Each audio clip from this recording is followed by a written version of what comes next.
Herkese merhaba. Bugünkü konumuz Liposuction.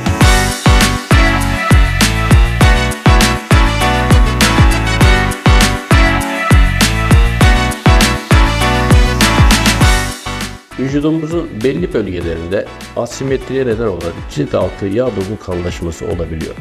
Özellikle göbek, gövde yağı, kol, kuyruk, iç taraf, bazen gıdı bölgesinde gerek yapısal gerekse diyet sonrası erime dirençli cilt altı yağ depolanması kalabiliyor. Liposuction'da klasik liposuction, laser, lazer, J-plazma, bazen de hava basıncıyla yağ dokular parçalanıp vücuttan uzaklaştırılabiliyor. Hangi tekniği kullanmamız gerektiği, hastanın muayene sonrasında hastanın beklentisi ve cerrahi olarak ortaya çıkabilecek sonuç açısından değerlendirilip ona göre ortaklaşa karar veriliyor. Sağlıklı ve mutlu günler dilerim.